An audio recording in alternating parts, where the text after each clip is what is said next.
So today I want to talk about why your doctor does not know how to treat your fibromyalgia. And I just want to start off by saying the things I'm about to say here are not to talk shit about doctors. It's not to put them down. But this is based on my experience and what I've observed and what I've heard from people I've spoken to. Doctors in the modern age, okay, they're not trained to understand the mind-body connection. Specifically, they're not trained to understand the subconscious body connection. Okay, think of it as this blind spot. You know, when you're driving and if you don't have your mirror set correctly, you have a blind spot that you just cannot see if there's a car there, if there's a motorcyclist there. It's kind of the same concept. It's this big, huge blind spot that modern science or, modern doctors are missing. They're missing the understanding of how the subconscious body connection works. Therefore,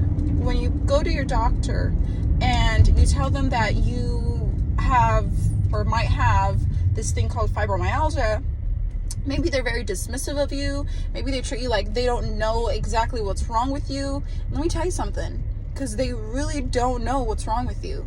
They don't know why or what caused these weird, strange symptoms that doctors and patients both don't know what's causing it. They run these tests, they do these blood tests, and they all come back normal, or maybe some tests come back a bit abnormal, but they're not able to tell you what's causing it.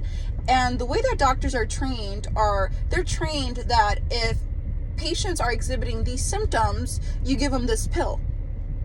If patients report these type of symptoms, you give them this other pill. Okay, and that is the band-aid that they use in modern age. The band-aid when you have an amputated arm. This is the metaphor I would use. Is fibromyalgia is like having an amputated arm, and these medications they give you are like putting a band-aid on an amputated arm. I'm sorry, but it's not enough and it doesn't work. And I'm actually pretty passionate about this, as I've spoken to several women with this problem, and it's very heartbreaking to see and hear how their quality of life is affected by this, and no one seems to know how to help them. So if you're curious as to what I do and how I work, feel free to ask me any questions, or feel free to check out my website. Thanks.